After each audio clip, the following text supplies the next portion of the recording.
Professor PC Manoria, Executive President, Third World Congress of Cardio-Metabolic Medicine at Hotel Leela, Mumbai, 27-28 January 2024. And with me is Dr. Anil Pareek, President, Medical Affairs, IPCA Laboratories. So when we go down the memory lane, for several years, the care of diabetes was different, the care of kidney disease was different, metabolic care was different.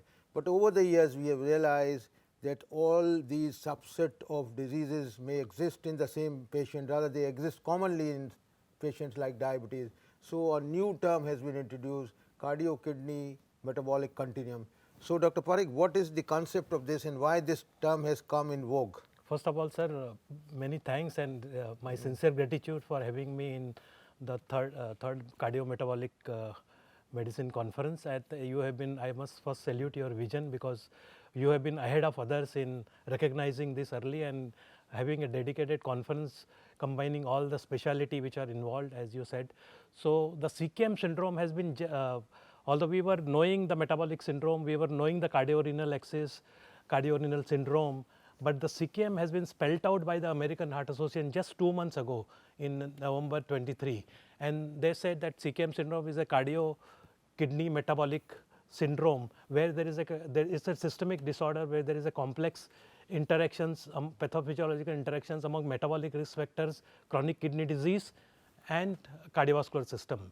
So because of this complex pathophysiological interactions, you have CKD, and the patients also develops at a very high risk of cardiovascular disease. So there is a adverse cardiovascular events and multi-system or multi-organ dysfunction. So this is where it is, and so patients which are at high risk of, so this includes patients which are at very high risk of CVD due to these metabolic risk factors and CKD, and also patients who already have cardiovascular disease, and where these risk factors, both metabolic and the CKD risk factors, play a very, very important role.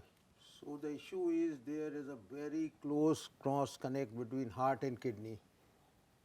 We never talk of kidney health alone, we never talk of cardiac health, is always cardiorenal health. And correct. So also when failure develops, heart failure worsens kidney failure worsens heart. Correct. And metabolic factors, they adversely affect not only the cardiac disease but also adversely affect the kidney disease.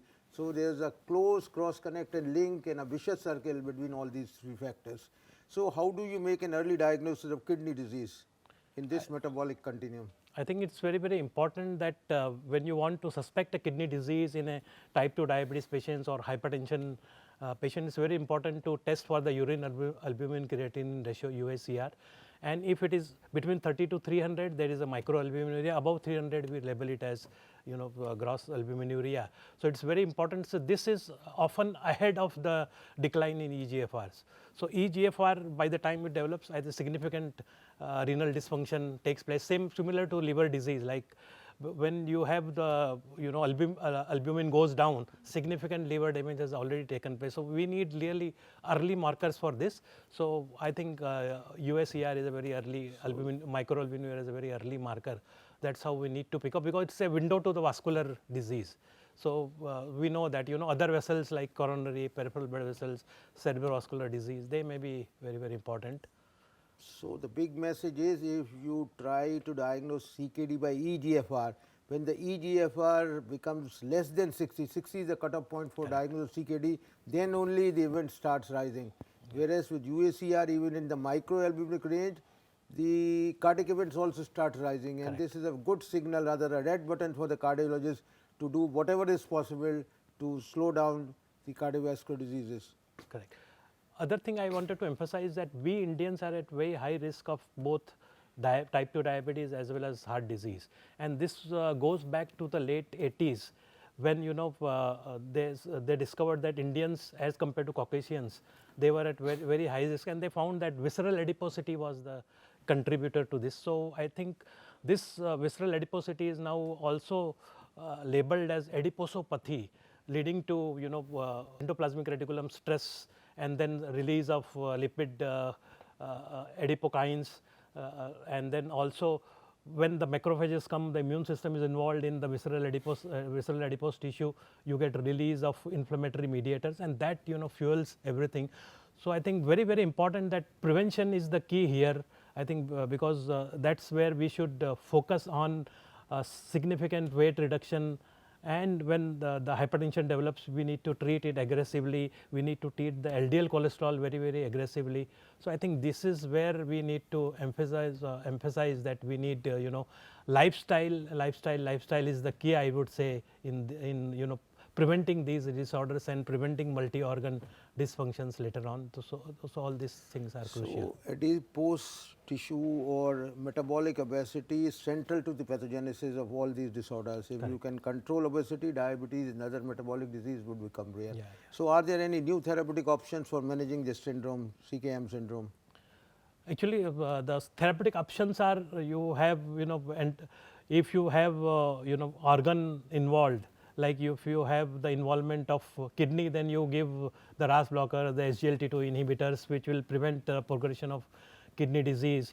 And then in diabetic nephropathy, we have fibranon, so the newer options are there.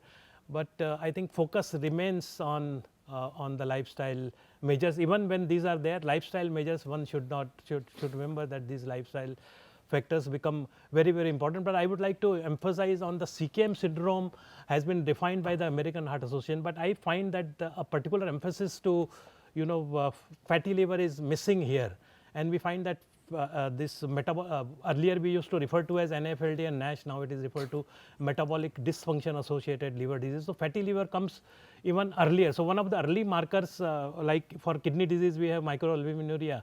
So fatty liver is a very, very early marker, and it has been emphasized in this conference very well that we need to focus there. If you can prevent the progression of fatty liver, I think besides drugs, I would say that the most important thing emphasis should be on fasting and caloric restriction. It is ultimately it's all a syndrome of calorie excess.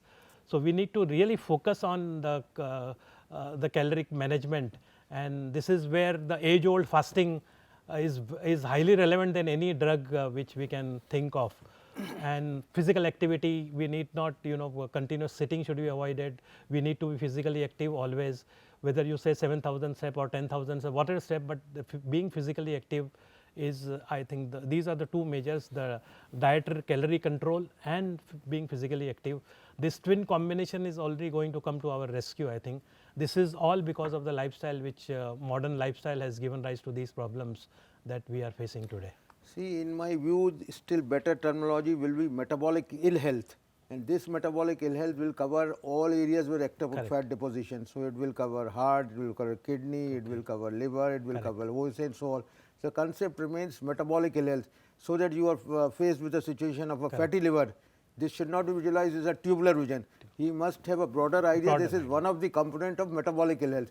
So in times to come, I personally feel metabolic ill health, diseases related to metabolic ill health become the new nomenclature, because CKM does not tell you all this. As you rightly pointed out, that liver is not CKLM. So CKLM is very, very rather many important. People believe But liver then is the culprit I for think diabetes. Other thing is that when you are a super specialist like you will focus on heart disease more. Somebody is nephrologist, he will focus on from the nephro point of view more. Somebody is hepatologist, he will focus on the liver point of view. But ultimately, it's a underlying inflammation and vascular adiposity, adiposopathy, which is giving rise to this problem. So rather than CKM, I would say CKLM is a better term. So at least the liver part is very, very central to this. Also is realized. See, so CKM cannot be managed by a cardiologist, nor by the nephrologist, nor by the other specialists, hepatologists. It can only be managed by cardiometabolic physicians, and that is our aim to promote this cardiometabolic conference. I think that's where I told you that you are really visionary in that.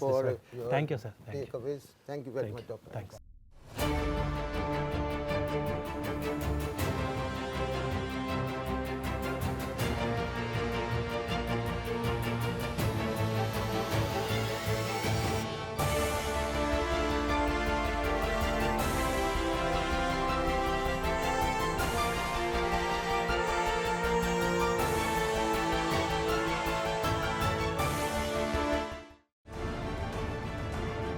Insights from the world's best medical minds. You are watching TheRightDoctors.com.